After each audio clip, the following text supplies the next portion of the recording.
ಉಳಿದವ್ರಿಗೆ ನೀವು direct warn ಮಾಡಬೇಕು. ಯಾಕಂದರೆ ಮುಂಬರುವ ದಿನದಲ್ಲಿ ಎಲೆಕ್ಷನ್ಗಳಿದ್ದಾವೆ, ಇದನ್ನು ದೊಡ್ಡ ಇಶ್ಯೂ ಮಾಡ್ತಾರೆ.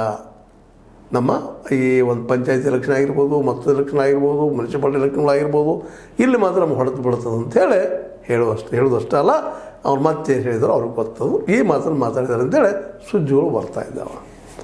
ಹೀಗಾಗಿ ಒಂದು ಕಡೆ ಸಿದ್ದರಾಮಯ್ಯನವರು ಆ ಅಧ್ಯಕ್ಷ ಬದಲಾವಣೆಯಿಂದ ಕೊಂಡಿ ಕಳಿಸ್ಕೊಂಡಿದ್ರೆ, ಇನ್ನೊಂದು ಕಡೆ ಸತೀಶ್ ಅವರು ಅದನ್ನು ಕೊಂಡಿ ಕಳಿಸ್ಕೊಂಡಿದ್ದಾರೆ. ಅಂದ್ರೆ ಅಧ್ಯಕ್ಷರು ಮುಂದುವರಿತಾರೋ ಅನ್ನೋದು ಇದರಿಂದ ಸ್ಪಷ್ಟ ಆಗ್ತದೆ. ಇಲ್ಲಿ ಪಕ್ಷದ ತಕ್ಷಣ ಯಾರಿಗಾದ್ರೂ ಆಕಾಂಕ್ಷೆ ಮಹತ್ವಾಕಾಂಕ್ಷೆ ಇರೋದನ್ನು ಸತೀಶ್ ಅವರು ನಾನು ಅಧ್ಯಕ್ಷ ಆಗಬೇಕು, ಅದು ಅಧ್ಯಕ್ಷ ಆಗೋದು ಕಾರಣ ಅವ್ರದ್ದು ಏನಪ್ಪ ಅಂದ್ರೆ ಸರಳವಾಗಿ 2027 ನಾನು ಅಧ್ಯಕ್ಷ ಇದ್ರೆ ನಾನು ಮುಂದಿನ ಮುಖ್ಯಮಂತ್ರಿ ಆಗಬಹುದು ಅನ್ನೋ ತರ್ಕ ಅವ್ರದ್ದು. ಅದಕ್ಕೆ ಅವ್ರು ಬದಲಾವಣೆ ಆದರೂ ಒಳ್ಳೆಯದು ಸಂಘಟನೆ ಆಗಬೇಕು ಅಂತೇಳಿ ನಾನು ಮಾತಾಡಿದ್ದಾರೆ. ಅವುಗಳಿಗೆಲ್ಲ ವಿಪರೀತ ಅರ್ಥ ಕಲ್ಪಿಸೋಕ್ಕಿಂತ ಸಹಜವಾದ ಮಾತನ್ನಲ್ಲ. ಅದೇ ಕಾಲಕ್ಕೆ ಸತೀಶ್ ಅವರಿಂದ ಇವರು ದೂರ ಕಾಯ್ಕೊಂಡಿದ್ದಾರೆ ನಮ್ಮ ಸಿದ್ದರಾಮಯ್ಯನವರು. ಇಲ್ಲ ಅವ್ರನ್ನ ಕೇಳಪ್ಪ ನಮ್ಗೆ ಗೊತ್ತಿಲ್ಲ ಅನ್ನೋದು. ಅಂದ್ರೆ ಇವೆಲ್ಲ ಏನಪ್ಪ ಅಂತಂದ್ರೆ ಹೆಂಗಿರ್ತದೆ ಅಂದರೆ ಇಲ್ಲಿ ರಾಜಕಾರಣದಲ್ಲಿ ಆದಷ್ಟು ತಾವು ಸೇಫ್ ಆಗ್ಬೇಕಷ್ಟ. ಇವತ್ತು ಸಿದ್ದರಾಮಯ್ಯರಿಗೆ ಒಣ ಕಿರಿಕಿರಿ ಬೇಡಾಗ್ಯದ. ಯಾಕಂದರೆ ಅಧ್ಯಕ್ಷ ಯಾರಾದರೂ ಇರಲಿ, ನನ್ನ 2.5 ವರ್ಷದ ಮುಂದಿನ ಸುಗಮವಾಗಿ ಸಾಗಲಿ, ನಾನು ಅಷ್ಟು ಕೆಲಸ ಮಾಡಬೇಕಾಗಿದೆ ಅನ್ನುವಂಥ ಅವ್ರ ದೃಷ್ಟಿಕೋನ.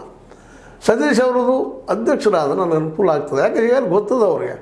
ಮತ್ತು ಇನ್ನೊಂದು ಇಲ್ಲಿ ಗಮನಿಸಬೇಕಾಗಿದ್ದೇನಪ್ಪ ಅಂತಂದ್ರೆ DK ಶಿವಕುಮಾರ್ ಅವರಿಂದ ಭಾಳಷ್ಟು ಶಾಸಕರು ಬಂದು ನಿಲ್ತಾ ಇಲ್ಲ. ಒಕ್ಕಲಿಗರ ಲಾಬಿ ಇದ್ದಲ್ಲೇ ಇನ್ನುಳಿದಲ್ಲೇ ಅವರು ಮಾನ್ಯತೆಯನ್ನು ಪಡ್ಕೊಂಡಿದ್ದಾರೆ, ಇಲ್ಲಂತ ಅಲ್ಲ. ಆದರೆ ಸಿದ್ದರಾಮಯ್ಯ ಹಿಂದಿರುತ್ತಿರುವಂಥ ಶಾಸಕರ ಸಂಖ್ಯೆ ಇವ್ರ ಹಿಂದಿಲ್ಲ. ಅನೇಕ ಸಚಿವರು ಸಹಿತ ಓಪನ್ ಆಗಿ ಸಿದ್ದರಾಮಯ್ಯ ಪರ ಬ್ಯಾಟ್ ಬೀಸ್ತಾ ಇದ್ದಾರೆ, ನಾವು ನೋಡ್ತಾ ಇದ್ದೀವಿ.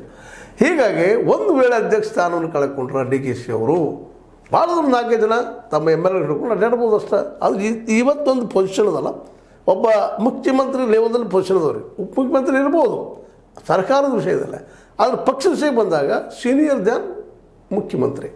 ಹೀಗಾಗಿ ಅವ್ರ ಅಧಿಕಾರ ಹೋಗ್ತದಪ್ಪ. ಒಂದು ವೇಳೆ ಸತೀಶ್ ಅವರಾಗಲಿ ಇನ್ನುಳಿದವರಾಗಲಿ ಎಲ್ಲರೂ ಕುಡ್ಕೊಂಡು ನನ್ನನ್ನು ಬದಲಾಯಿಸಿದ್ರಪ್ಪ ಅಂತಂದ್ರೆ ಯಾರಂತ ಅನ್ನೋದು ದೊಡ್ಡ ಪ್ರಶ್ನೆ ಅದ. ಇದನ್ನು ಸದುಪಯೋಗ ಮಾಡಿಕೊಂಡ ಸಿದ್ದರಾಮಯ್ಯವರು ತಮಗೆ ಬೇಕಾದಂಥ ಒಬ್ಬ ಅಧ್ಯಕ್ಷ ಕೂಡ ಸಾಧ್ಯತೆಗಳಿದ್ದಾವೆ.